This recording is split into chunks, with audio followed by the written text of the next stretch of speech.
มามื้อนี้เฮาก็สิมาเบิ่งการคั่วหมูแบบฉบับพ่อค้าตัวลายเนาะว่าสิเป็นแบบใดสิคือแถวบ้านแถวเมืองเพิ่นบ่นะ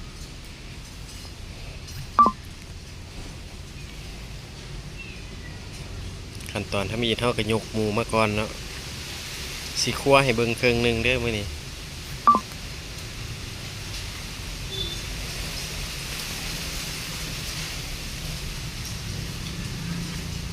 ช่วงอากาศร้อนๆจังซี่แมงมันก็หลายเหลือหายเดี๋ยวนี้ขั้นตอนนี้ก็แม่นลอกมันพื้นท้องมันออกก่อนเนาะนี่มันพื้นท้องติดมาไข่หลังมันนำ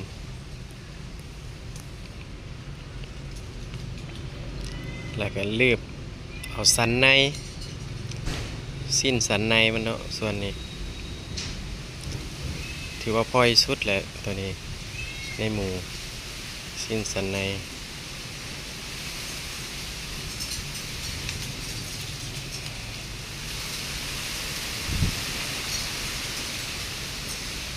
ต่อไปก็ฟันแยก3สั้นนะ3สั้นกับสิ้นขาหน้าสิ้นสันคอมันจึงคั่วง่ายบางคนก็ได้คั่วแบบนี้อันนี้มันสูตรไผสูตรมันเนาะอันนี้เขาก็ลอกดูข้างค่อยๆเซาะลอกดูข้างออกรีบร้อนลายก็บ่ได้เนาะเห็นมีซีนติดแหน่จังเลยลูกค้าสิบ่ซื้อ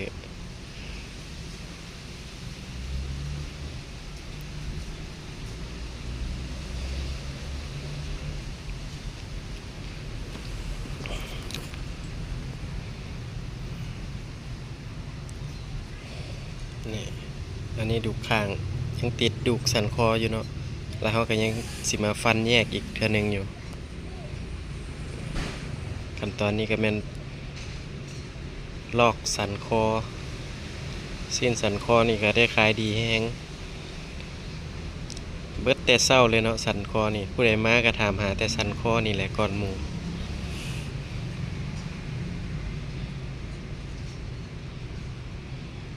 นี่เนาะสันคองาม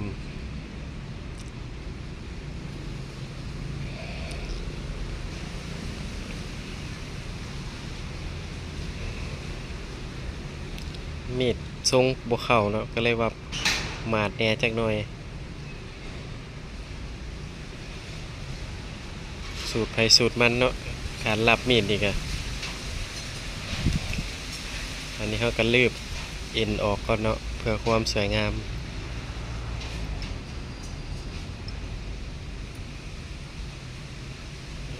ต่อไปก็สิเป็นปอกซีนเปิ้นอันนี้ก็สิเป็นซีนเปิ้น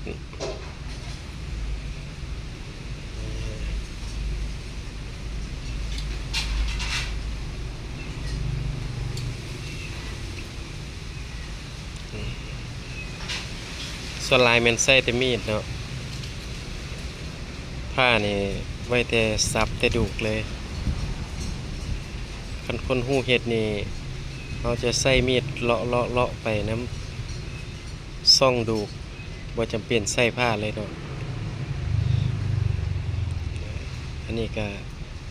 ดูกใบวีซีนติดลายๆจังซี่เลยเนาะไว้ซับเป็นดูกแกง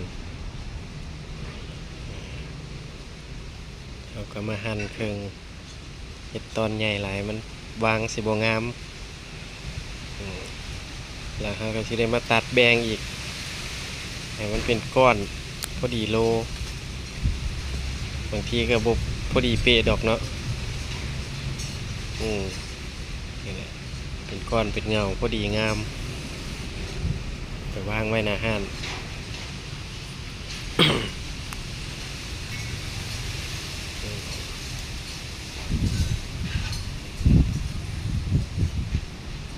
ช่วยสิเฮ็ดเป็นปานนี้ก็มีด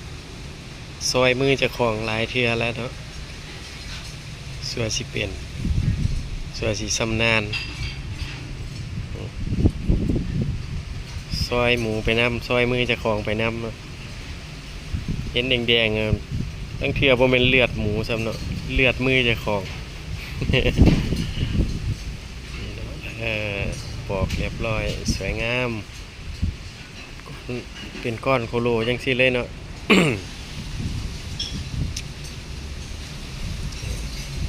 ต่อไปเฮาก็สิมาสับกระดูกข้างแยกดูกข้างกับดูกแกงดูกสันคอนี่เนาะดูกข้างราคาหนึ่งดูกแกงราคาหนึ่งดูกข้างนี่ก็เบิดไว้คือกันเนาะพอๆกันกับสันคอคนมักกินดูกแกงนี่กับ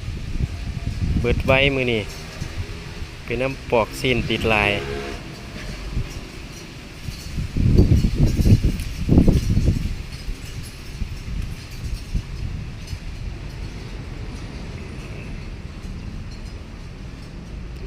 สับแห้งบ่ได้เนาะ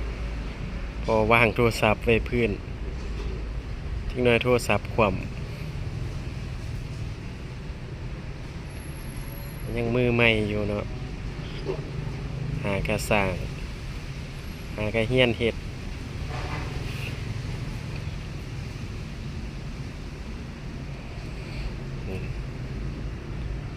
ขั้วหมูนี่ส่วนหลายมือมันมักมืนมักมันเราต้องได้เสร็จตลอดเนาะจักหน่อยผ้าหลุดผ้าเปิ้นใส่มืออันตรายเล่นมีดเล่นผ้านี่เนาะต่อไปก็จัดการส่วน3สั้นมันเนาะแล้วก็สิลอกเอามันพื้นท้องเอานมมันออกนี่เนาะนมพื้นท้องมันตัดแต่งให้มันสวยงาม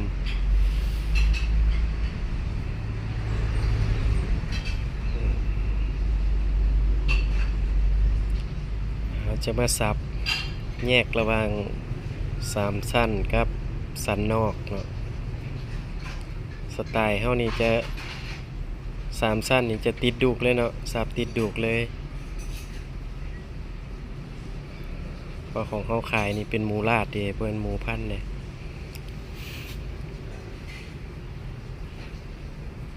ซีนหมูลาดแท้ๆ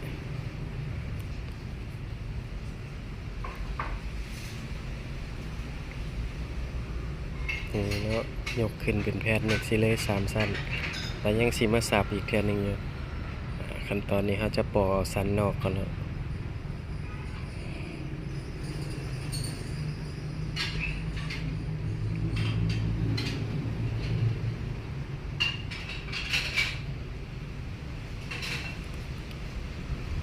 เบิ่งไว้เป็นแนวทางเนาะบางทีผู้ใดอยากเรียนขายซีนหมูใหม่ๆยังปอกซีนบ่เป็นก็มาเบิ่งคลิปนี้ก่อนเนาะพอเป็นแนวทางในการสร้างอาชีพเนาะสันนอกเป็นเส้นยาวๆจังซี่เลยเนาะสันนอกงามๆเลย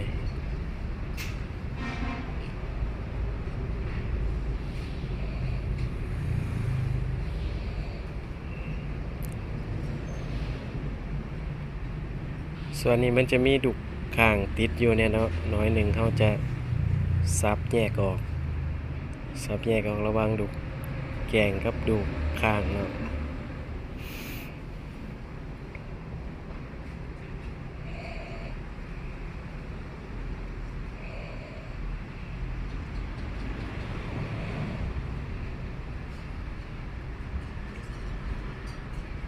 นี่เนาะดุกข้างงามๆตัวนี้กัน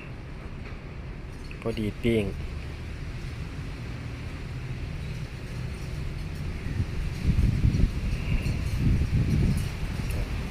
ขั้นตอนสุดท้ายเนาะบัดนี้ตัด3สั้นให้มันเป็นตอนพอดีว่างงามเนาะตอนเท่า2 นิ้วกล้องเคลื่อนเราต้องได้แปลงน้อยหนึ่ง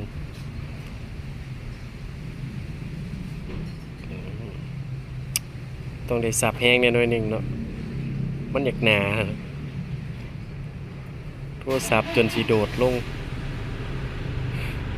นี่เนาะตอนจับนี้เนาะพอดีว่างามซอยดาดซอยจุ่ม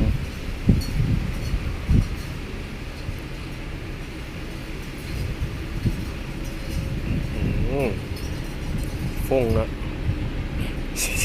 ซีนฟงเข้าหน้า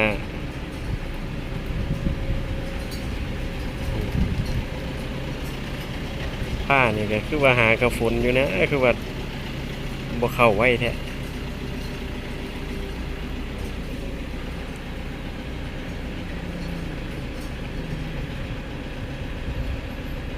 โอ้ยฟงเข้าตาซ้ำบัดนี้อืมสู่ชีวิตขนาดแล้วช่วยสิคั่วหมูแล้วตัวหนึ่งนี้บ่แม่นของง่ายเนาะ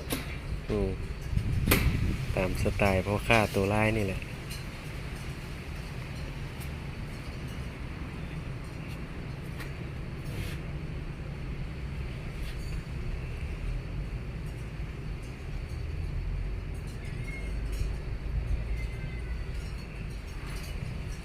ตอดพอดีงามประมาณโลปลายเนาะนี่เนาะเป็นเส้นจังซี่เลย